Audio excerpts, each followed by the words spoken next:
olen maapoiss, ma olen sündinud ja kasvanud Pärnumaal.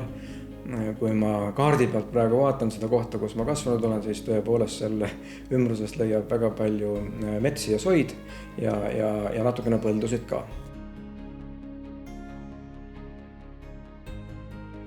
Mu lapsepõlv möödus tegelikult suurel määral põllumajanduse keskel. Mu isa oli mehaanik, mu ema oli kooliõpetaja. Ja ilma naljata minu lapsepõlves minu mitte ainult mänguasjadeks, vaid ka tööasjadeks juba alates 8., 9., 10. eluaastast olid päris traktorid ja päris autod ja päris mootorrattad. Aga ega mul nendega nüüd nii väga palju mängida ei lastud. Nendega oli vaja ikkagi tööd teha. Ehk teisisõnu, kui ma Koonga koolist lõpetasin 8. klassi ja seejärel Pärnu Jaagupi keskkoolis siis 11. klassi, siis veel kuni 1975. aasta jaanuarikuuni oli minu pilt väga selge, mis must tulevikus saab. Ja see oli see, et minust oleks pidanud saama tegelikult põllumajandustehnika mehaanik. Ma olin väga veendunud, et ma lähen õppima Eesti Põllumajanduse Akadeemiasse põllumajanduse mehaniseerimist. Ja siis oli jaanuarikuu 1975, viimane poolaasta oli algamas keskkoolis ja geograafiatundid oli õpetaja Maiste ja küsis meie kõigi käest siis, et mida te pärast kooli lõpetamist kavatsete tegema hakata. Ütlesin siis oma siira soovi teadmise ja kindla otsustuse, et lähen EPA-sse põllumajanduse mehaniseerimist õppima. Järgnes hetkeline paus. Ma ei mäleta, kas õpetaja Maistega sellise vibutava sõrme tõstis või mitte. Aga igal juhul ütles minule, et poiss, see on sul vale mõte, sa pead minema juurat õppima. Ja olgem ausad, ega sellest õpetaja Maiste sellisest repliigist, millele järgnes üsnagi sügav veenmis töö tema poolt. See oligi see pöördeline hetk, kus tegelikult siis minu valik langes juura kasuks ja nii ma siis ka 75. aasta sügisel ennast Tartust õigusteaduskonnast leidsin. Mu üsna selge arusaam oli see, et minust peaks saama tulevikus tsiviilõiguse õppejõud Tartu Ülikoolis. Ja see oli ka põhjus, mille pärast ma tollasesse aspirantuuri astusin, tänapäeval sellele üldse vastet polegi. Aga siis nende õpingute tulemuseks oli see, et mul õnnestus veebruaris 1987 kaitsta kandidaaditöö tollases Leningradi ülikoolis. Mul on hea meel ära märkida, et minu mentoriks ja väga suureks abiliseks oli Anatoli Sobtšak. Ehk minust pidi saama tegelikult siis Tartu Ülikooli õppejõud. Hiljem, kui asi sinnamaale jõudus, siis ei saanud minust algul õppejõudu, kuigi see oli väga selgelt tulevases perspektiivis, aga sai minust hoopis vahepeal põllumajandusjurist. Siis tulid pöördelised ajad. Ja tõenäoliselt selle imeprogrammide ettevalmistamisel ma vist jäin silma kahele inimesele, Jaak Leimanile, hilisemale majandusministrile, ja Edgar Savisaarele, hilisemale peaministrile aastatel 1990–1992. Ja nii juhtuski, et selle asemel, et hakata samme seadma Tartu poole, seadsime sammud hoopis Tallinna poole.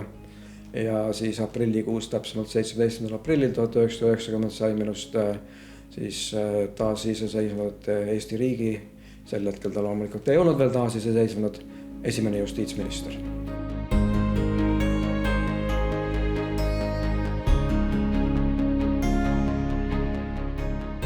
Mis on minu silmis veelgi tähtsam, on Ülemnõukogu seadus, 8. mai seadus sümboolikast. Selle 8. mai seadusega ju mida tehti, tegelikult taas jõustati ja nüüd juba de facto, mitte enam de jure üksinda. Taas jõustati 38. aasta ehk siis Eesti Vabariigi sõjaeelse põhiseaduse 6 kõige olulisemat sätet.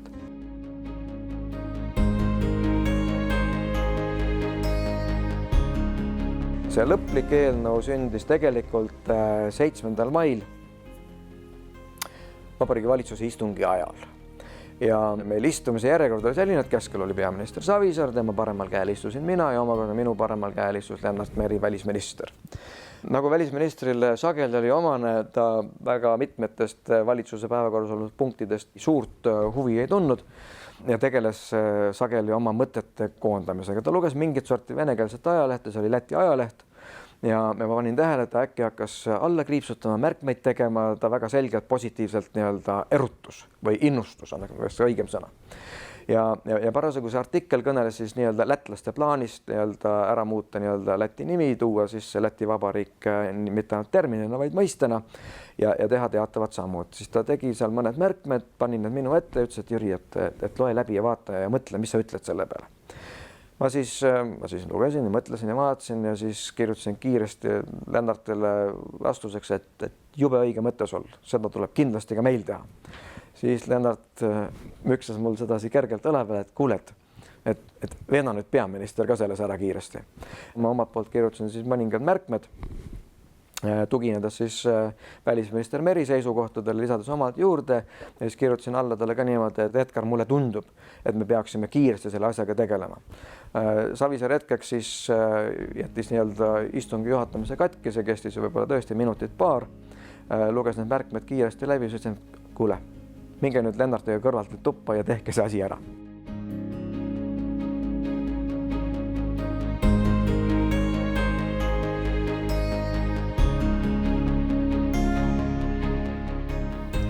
Nüüd ma teadsin väga hästi, nii nagu paljudel tollastel poliitikas tipptegijatel, et see poliitiline tegevus ei ole mitte see strateegiline joon, mida ma tahan oma tulevikul kujundamisel silmas pidades.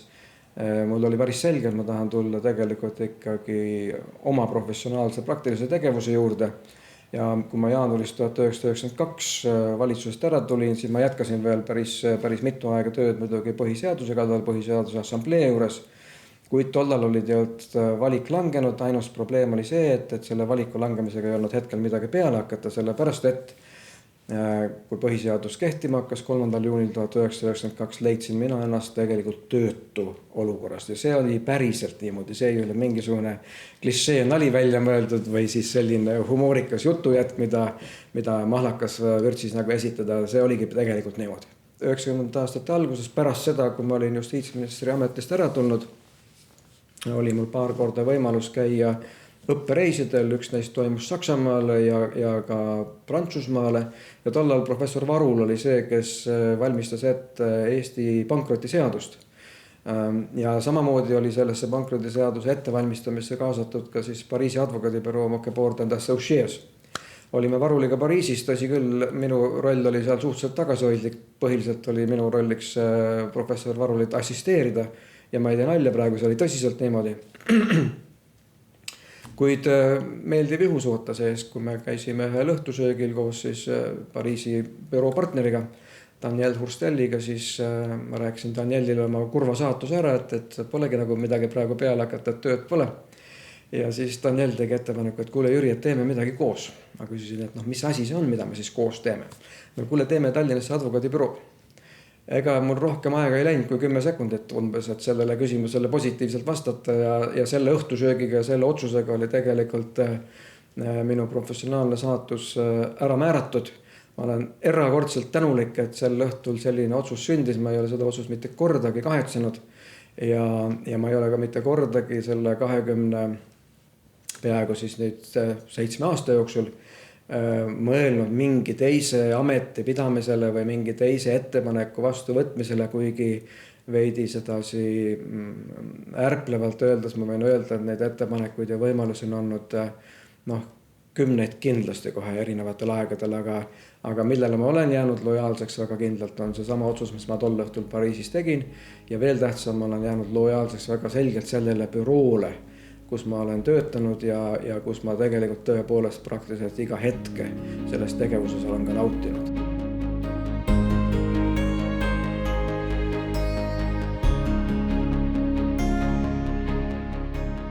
Ma olen lõpmata tänulik prantslastele, kes õpetasid mind algusest peale nii-öelda lääne mudeli alusel bürood asutama, pidama ja arendama. Ja ma arvan, et nende lõpetustel, mis nemad mulle andsid, eriti olukorras, kus mul endal ju mingit advokaaditöö kogemust ju eelnevat ei olnud, ma arvan, et nende lõpetussõnad oli tegelikult hindamatu väärtus. Eriti nüüd tagasi vaadates, kus on võimalik öelda, et bürool on tõepoolest läinud lõppkokkuvõttes ikkagi erakorraliselt hästi. Aga 17. mai 1993 oli minu jaoks ikkagi väga närviline päev. Büroos Pärnu maantee 10 oli siis meie aadress, oli siis 2 inimest, mina ja assistent. Läheme siis hommikul pidulikult tööle ja piltlikult öeldes ootame ja mõtleme, et huvitav, kas keegi nagu uksele ka koputab. Keegi, kes võiks nagu klient olla. Piltlikult öeldes koputaski muide, aga see oli muidugi teistmoodi, mitte ainult nii-öelda füüsiline koputus ja see esimene, kes meie juurde tuli, oli Adam. See on otseses mõttes Adam, osaühing Adam. Ja see oli meie büroo esimene klient, me tegime osaühingul Adam päris palju algaastatel tööd. Õnneks lisandus üsna kiiresti ka palju teisi kliente, sealhulgas ka pangandussektorist. Ma nimetan seda vertikaalstardiks, mis toimus 1993-1995. Oli kahtlemata see, et Prantsuse kolleegide kaudu tekkis momentaalselt ka selline väga hea side ja suhe rahvusvahelisse kommuuni. Ja olgem ausad, me olime ju ikkagi praegu alles Nõukogude Liidust pääsenud, alles oma turumajandust üles ehitamas, alles oma õigussüsteemi üles ehitamas. See tähendas seda, et välismaine otsene osanik meie büroos, kes tegelikult ka väga selgelt aitas meid mitte ainult büroo pidamise, vaid ka professionaalsete teadmiste ja kogemuste poolest, oli mõnes mõttes väga selgelt välismaisele klientuurile kvaliteedigarant või kvaliteedigarantii.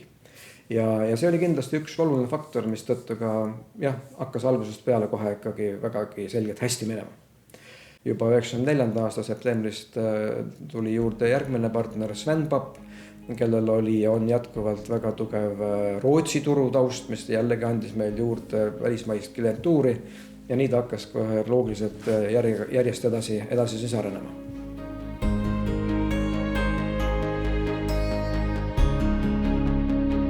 Üks Pixel, mille omal ajal kinkis meie büroole meie Leedu partner.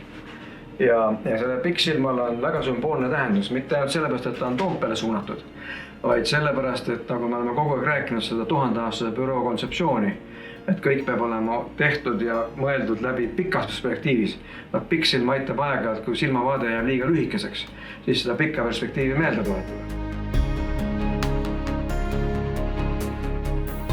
Ja teine asi, mis mul on siin kabinetis, on teadvalt 2 sellist auhinda.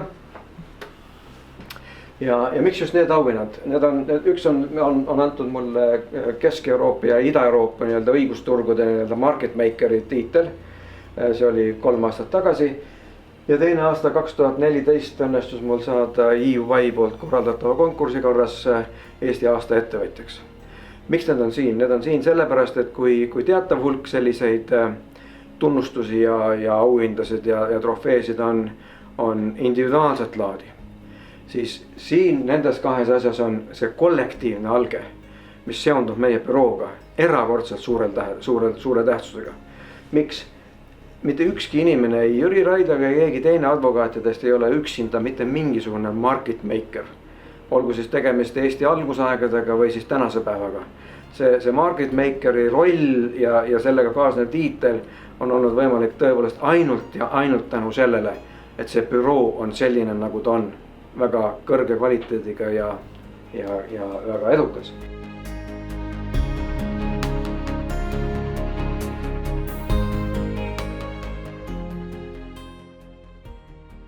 Üheksakümnendate periood loomulikult oli tohutult palju erinev võrreldes sellega, mis on täna.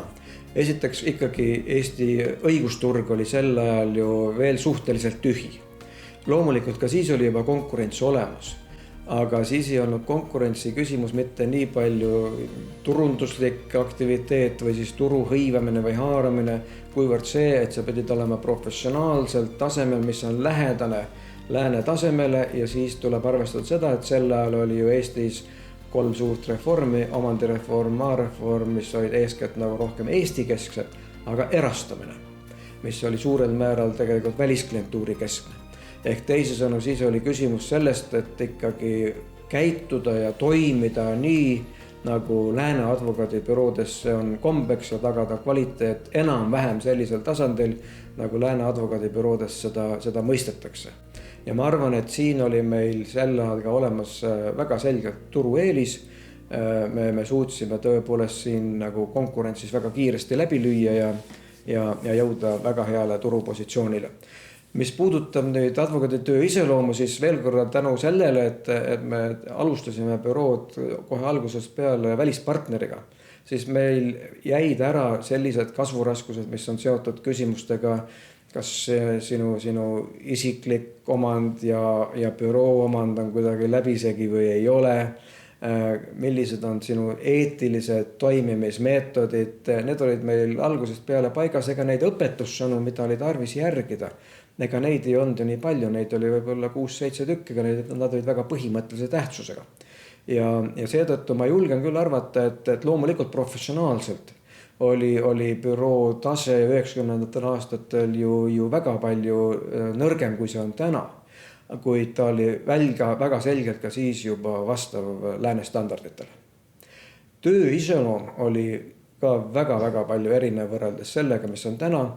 Me oleme jõudnud ikkagi kuskil alates 2000ndatest aastatest suhteliselt tavapärasesse turumajanduslikku olukorda, suhteliselt tavapärasesse õigusturu olukorda.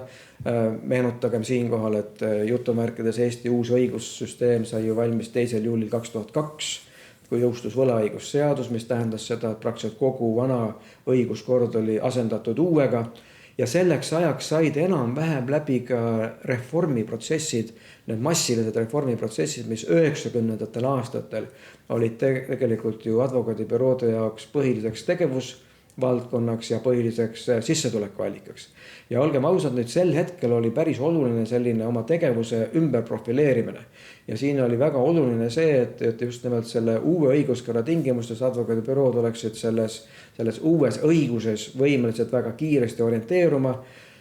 Ja ärme unustame, et 2004 juba seisis ju ees ühinemine Euroopa Liiduga alates 1. maist. See tähendab seda, et Euroopa Liidu seadusandlusega harmoniseerimise protsess algas ju Eestis juba tükk maad varem. Miks ma seda juttu nii pikalt praegu räägin, on see, et kuni kuskil 2010. aastani oli advokaadipraktika pidevalt seotud paarisrakendis ühelt poolt praktiseerimine ja teiselt poolt kas uue õppimine või uue loomine. Õppima peame ka täna pidevalt hommikust õhtuni, kuid see nii-öelda aktiviteetide vahekord on tänaseks märkimisväärselt muutunud.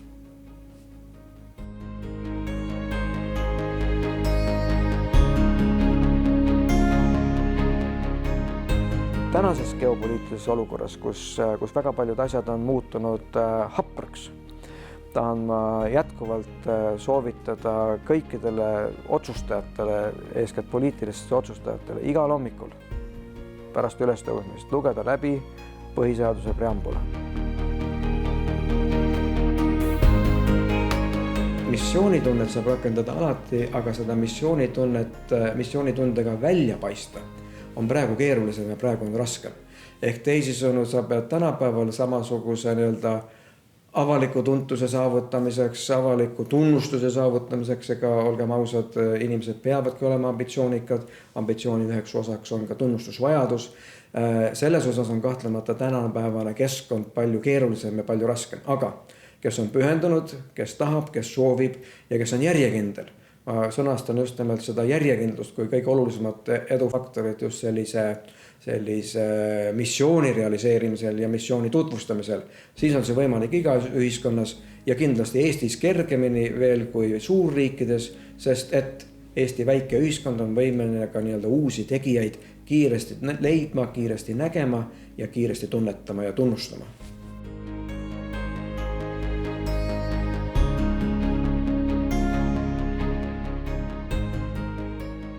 No, advokaadil on, minu silmis on advokaadil ühiskonna jaoks vähemalt 3 olulist sellist rolli. Esimene ja loomulikult kõige tähtsam, advokaat saab kõiki rolle täita ainult siis, kui ta väga korrektselt ja kvaliteetselt, kiiresti ja siiralt oma klienti teenindab. See on selge. Tähendab nüüd, ja kliendi teenindamine ei ole ainult see teenus ja kliendi teenindamine kaugeltki mitte ei ole ainult nii-öelda raha teenimine. Kliendi teenindamine, mida laialdasemalt on nii-öelda kliendi teeninduse kvaliteet kõrgel tasemel, seda paremal on tervikuna ka ühiskonna nii-öelda õiguslik kvaliteet ja selle tase. Ehk ka kliendi teenindamise kaudu tegelikult advokaat loob ja tõstab ühiskonna teatavates segmentides nii-öelda professionaalset ja ka tervikuna ühiskondlikku taset. Teine on kahtlemata see, et advokaat on, kuna tal on teatav ühiskondlik missioon juba ainuüksi oma kliendi teenindamise kaudu ja advokaat on ka tegelikult osa õiguspraktikast, õiguse rakendamisest, eks ole. See tähendab seda, et ka advokaat oma kliente teenindades peab silmas pidama seda, et väga selgelt oleks järgitud ka mitte ainult õigus, see on elementaarne, vaid ka õigluse printsiipe. Tõsi, õigluse järgimine õiguse kohaldamisel ei ole kunagi kahjuks absoluutne. See on põhimõtteliselt natukene nagu kilpkonna ja Achilleuse võidujooks. Sa pead alati selle absoluutse õigluse poole pürgima ja püüdlema, teades, et mitte kunagi sa lõplikult seda kätte ei saa. Aga see pürgimine, püüdlemine ja siin tõesti püüdluste maksimeerimine on ülitähtis. Ja kolmas osa on kahtlemata nüüd see, mida advokaat peaks tegema pro bono ühiskondlikus korras, ükskõik olgu siis tegemist riikluse edendamise või arendamisega, õiguse edendamise või arendamisega või mõne muu tegevusega. Ja siin on väga lihtne printsiip. Ma arvan siiski väga selgelt seda, et nende advokaatide jaoks, kellel on karjäär kulgenud edukalt ja nende büroode jaoks, kellel on karjäär kulgenud edukalt, laskumata mis tahes klišeesse, sellel on oma väga selge soodustus, mis on saadud tervikuna ühiskonnalt ja riigilt. Ehk teisisõnu, ühiskondlikus tegevuses riigi, inimeste ja õiguse aitamine on advokaadi moraalne kohustus.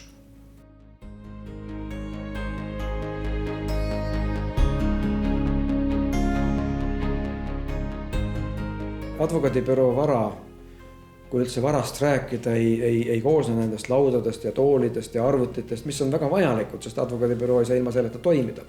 Kuid meie põhiline vara on inimvara. See tähendab seda, et büroo vara on need kõrgesti kvalifitseeritud spetsialistid, kes tõepoolest on motiveeritud nii moraalselt kui materiaalselt selles büroos töötama. Üks mu hea partner Toomas Vaher ütles hiljuti meie omavahelises vestluses väga hästi, et mis asi on advokaadibüroos töötamise puhul õnn. Ja tema definitsioon oli see, et õnn on see, kui inimene hommikul tuleb rõõmsalt ja õnnelikult tööle ja õhtul läheb rõõmsalt ja õnnelikult koju ja teeb seda päevast päeva niimoodi. Ehk teisisõnu, ka siin on see kombinatsioon tööalasest sobivusest ja kodusest heast taustast väga tähtis. Teine asi, mida ma omalt poolt on küll algusest peale väga tähtsaks pidanud ja propageerinud, on see, et kui sina tahad advokaadibürood edukalt pidada ja seejuures ka ise olla edukas advokaat, siis advokaadibürood ei saa juhtida seda tõugates või administreerivalt või hoidku jumal mingisuguste eriliste käskude andmise kaudu. Advokaadibürood tuleb juhtida sõna otseses mõttes tõmmates. Ja tõmbamine tähendab seda, et sa pead seda bürood piltlikult heas mõttes endaga kaasa vedama. Sa saad teda kaasa vedada ainult sel juhul, kui sa ise oled professionaalselt tugeval tasemel. See tähendab seda, et sinu enda professionaalse teadmise kogemusega peavad kolleegid arvestama, mitte sellepärast, et sul on juhtimise positsioon, vaid sellepärast, et sa oledki juhtimise positsioonil seetõttu, et sul on olemas need omadused. Ehk advokaadibüroo juhtimine tähendab mitte tõukamist, vaid vedamist.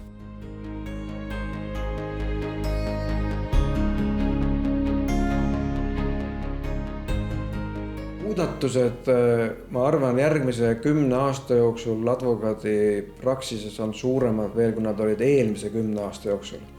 Kui me 90-ndatel muide alustasime, siis lääne bürood olid üllatunud, isegi hämmastunud, et me alustasime tegelikult tehniliselt ja tehnoloogiliselt nii väga heal tasemel. Ja nende tase oli tegelikult nõrgem. Miks? Kuna me alustasime nullist, siis oli meil mõttekas sel hetkel osta kõige parem, mis sel hetkel oli saada.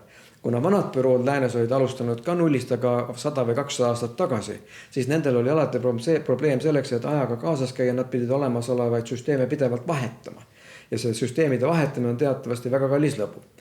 Aga midagi pole parata, nüüd me oleme tegelikult ise sarnases olukorras, kuigi mitte 200 aasta perspektiivis, vaid tegelikult 10 aasta perspektiivis. Tempod on nii palju kasvanud, et meie nii tänased kui ka tulevased kolleegid peavad arvestama seda, et väga suur osa seda tööd, mida võib-olla siin 10 aastat tagasi tegi ära selline noorema põlvkonna juristide, advokaatide armee, olgu siis tegemist due diligence'iga või isegi olgu tegemist lepingute, projektide esimeste versioonide koostamisega, siis õige pea ka Eestis teevad selle töö ära masinad.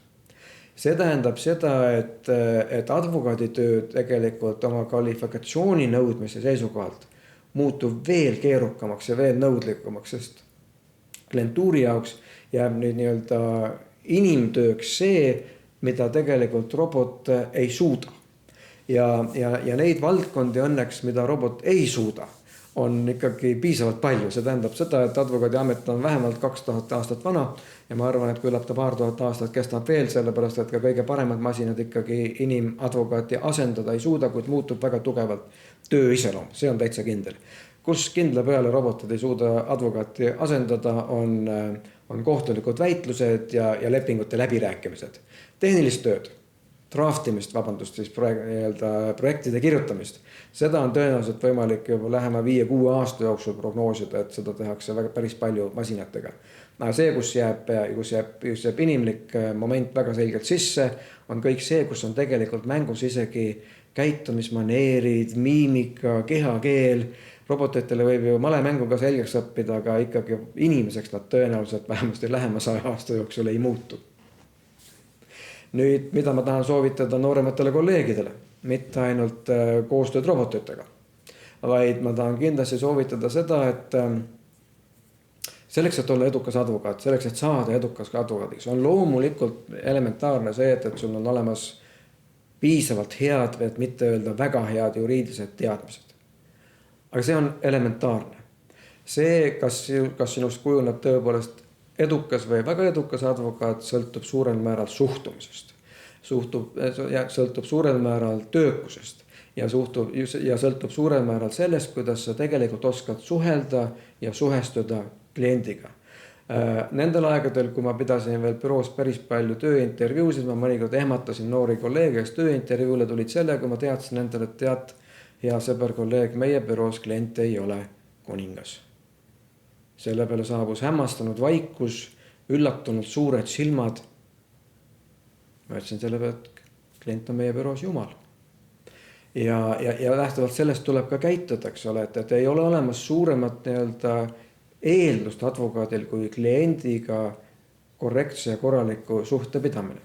Ja kindlasti suhtumine ja suhestumine tuleb silmas pidada seda, et advokaat ei ole ainult elukutse. Advokaat ei ole ainult töö tegemise komme. Advokaadiks olemine on tegelikult eluviis.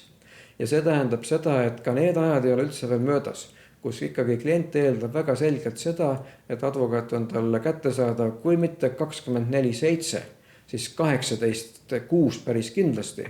See tähendab 18 tundi ööpäevas ja 6 päeva nädalas. Ja teine asi, mida tuleb kindlasti silmas pidada, on see, et mida rohkem aeg edasi läheb, seda klient üha rohkem hindab seda, et sinu vastus oleks kiire ja siiras. Ja mis see tähendab? Kiire tähendab seda loomulikult, et ma pean kliendile kiiresti vastama ja kui mul ei ole võimalik anda sisulist vastust, siis ma lihtsalt ütlen kliendile 2 tunni jooksul, millal ma vastan. Siis ka klient juba teab ja oskab sellega arvestada. Ja siirus tähendab seda, et kahetsusväärsel kombel on kliendile vaja aeg-ajalt, et mitte öelda päris sageli, eriti vaidluste puhul, edastada ka negatiivseid sõnumeid. Ja siin on väga tähtis nüüd, et advokaat jääks kliendi ees ausaks ja siiraks. Jah, hetkel on see raske, kuid pikas perspektiivis klientuur ja turg hindab seda väga kõrgelt. Nii et järjekindlus, töökus, advokaadiametit tuleb pidada eluviisiks ja järgida tuleb mantrat, mille nimeks on kiirus, siirus ja kvaliteet.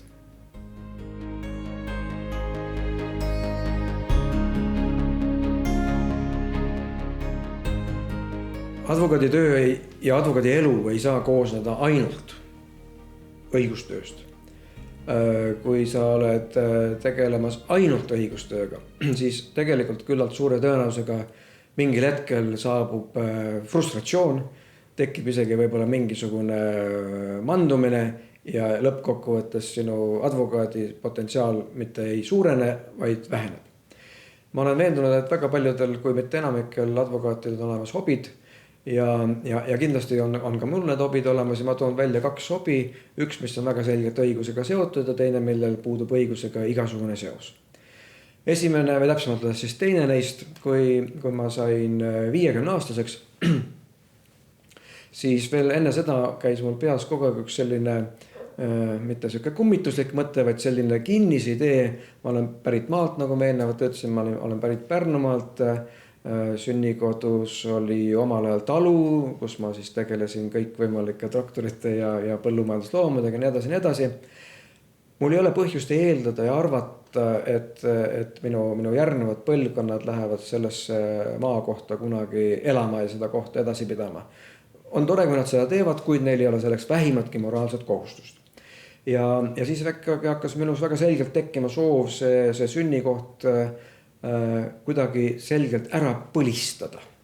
Põlistada viisil, mis kestaks 100, 200 ja 300 aastat. Nii nagu advokaadibüroo puhul ma räägin seda, et advokaadibüroo peaks kestma 1000 aastat, siis loomulikult on see metafoor, see on ülekantud tähenduses. Meile mõte on see, et advokaadibüroo pidamisel sa pead kõiki otsustusi ja kõiki asju tegema pikka perspektiivi silmas pidades, olgu siis tegemist materiaalsete või vaimsete väärtuste kogumisega sellesse büroosse. Oma kodukoha ja oma sünnikoha põlistamisel tekkis mul vastupandamata idee hakata sinna rajama tammikut. See tammik on rajatud praegu väga selgelt pargina. Ma alustasin sellega 2007.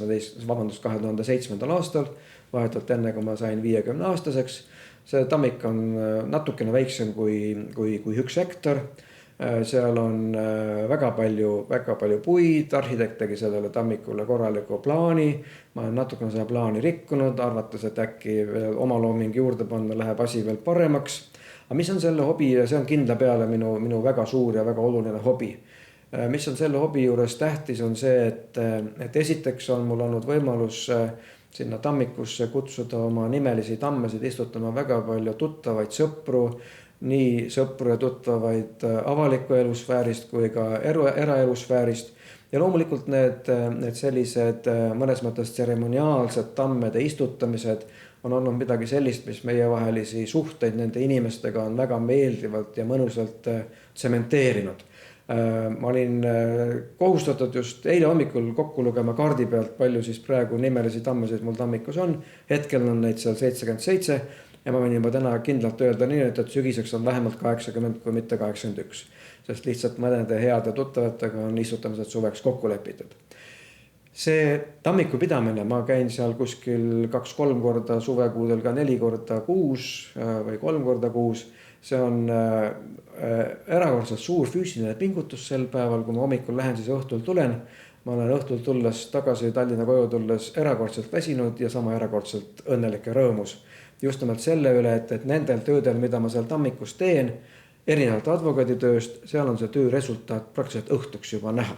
Ja mulle piisab 5 minutist. Ja ma saan seda töö resultaati nautida ja mul on selles mõttes selline hobilik rahuldus täielikult olemas. Teine hobi, mida ma tegelikult ei taha hobiks nimetada, sellepärast, et seda, kui ma nimetan riigireformi hobiks, siis võivad mõned kuulajad pidada seda võib-olla natukene riigireformi ideed ja kogu seda protsessi alahindavaks, aga minu silmis on see täpselt vastupidi. Ma olen riigireformi endale nii omaks võtnud ja nii sisse võtnud, et ta on minu jaoks tõepoolest mitte ainult hobi, vaid täiesti selgelt ka üks osa minu igapäevasest mõtlemisest ja väga sageli ka igapäevasest tööst ja tegemisest ja nii juba 10 aastat. Ja mis seal salata, kuna ma omalt poolt olen juba circa 10 aastat sellesse protsessi erakordselt palju panustanud, siis see on minu jaoks selline nii-öelda hüper või super hobi, mille tulemusi ma väga kangesti tahaksin näha, mitte sellepärast, et mul oleks endal mingisugune personaalne kiiks, mis sellega on seotud, vaid sellepärast ma olen sügavalt veendunud, et väheneva ja vananeva rahvastiku tingimustes, muide ühe stsenaariumi järgi, mille on rahvastikuteadlased kokku pannud, on aastal 2100 võib-olla Eestis ainult 800 000 inimest. See tähendab seda, et Eesti riik ei ole materiaalselt võimalik enam nii kallilt pidada. See tähendab seda, et lihtsalt selle riigi avaliku võimuorganisatsiooni efektiivistamise kaudu, nagu me oma kontseptsioonis ütlesime, riigi erksamaks muutmise kaudu on vaja saavutada see, et kui kunagi minu tütrepojad ja tütre-tütar oma 60. sünnipäeva tähistavad, nii nagu mul seda oli võimalik teha 2 aastat tagasi, et nad teeksid seda kindla peale vähemalt samas heas Eestis, kuid loodetavasti ikka veel paremas Eestis. See on selle riigireformi eesmärk. üks väga oluline töö 90. aastate alguses ja ka keskpaigas oli erastamine. Aga meil oli väga suur võimalus 1993. aastal osaleda ka Eesti erastamisseaduse väljatöötamise nõustajana, aga Eesti erastamisagentuuri põhikirja ja sealsete esimeste töölepingute puhul me olime päris keskses rollis, et need kokku kirjutada. Ja loomulikult konfidentsiaalset informatsiooni me siin avaldada ei tohi, kuigi see on juba praegu rohkem kui 20 aastat vana, kuid fakt on see, et need olid ühed esimesed sellised advokaadibüroo poolt löödud dokumendid, millel oli otsene suhe ja seos Eesti jällegi selle riikluse ülesehitamise ja riikluse toimimisega. Selle riigi toimimisega, riigi ülesehitamisega, nagu ma ka varem olen korduvalt öelnud, mul on olnud 2 ajalooliselt väga suurt ja meeldivat võimalust. Esiteks töötades justiitsministrina 1992 ja siis Põhiseaduse Assamblee juures. See oli esimene episood, esimene vaatus ja teine on nüüd viimane 10 aastat tegelemist riigireformiga. Nii et midagi ei ole parata, mul pean konstateerima seda, et ajalugu on pakkunud mulle selliseid meeldivaid võimalusi, kus tõesti on võimalik olnud ennast realiseerida advokaadina ja ka advokaadi poolt edendatavas ühiskondlikus tegevuses.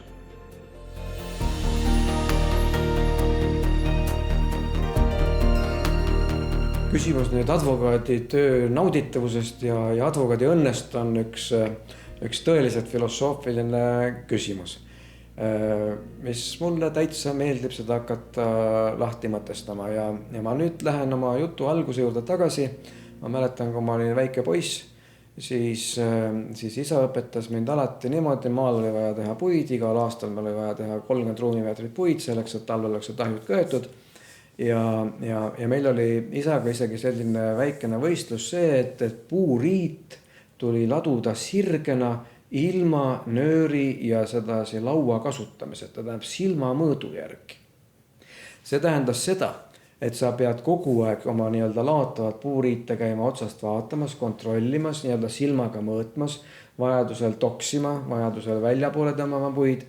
Ja miks ma seda juttu praegu räägin, oli see, et kui sa oled tegelikult sellise harjumuse omandanud, et sa pead tegema ka lihtsa töö puhul kvalitatiivselt selgelt kõrget klassi tulemuse, siis saabub üks väga oluline faktor sinu ellu. Sa hakkad tegelikult kvaliteetselt tehtud tööst ja selle tulemusest tundma erakordselt suurt naudingut.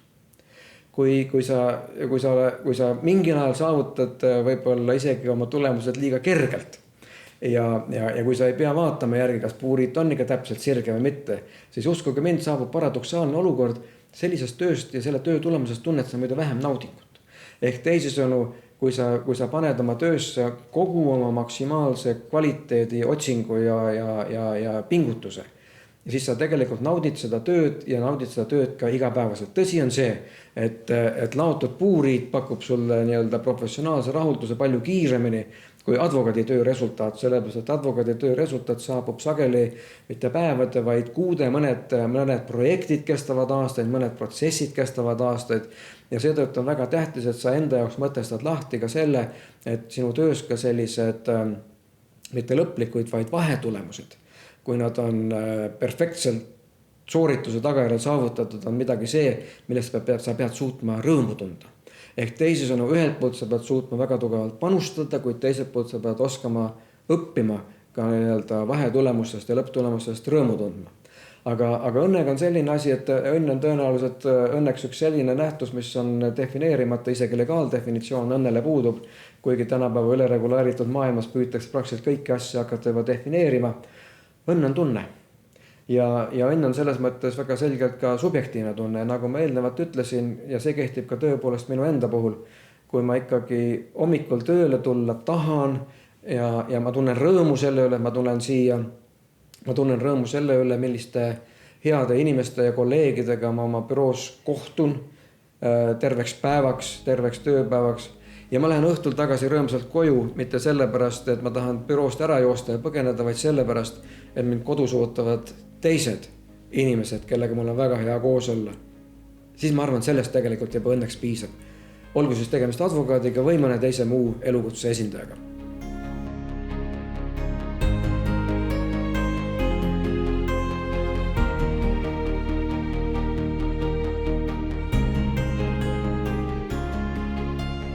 vaata ka teisi tööjutte meie YouTube'i kanalil ning kliki telli või subscribe ja näe meie kõige uuemaid videosid esimesena.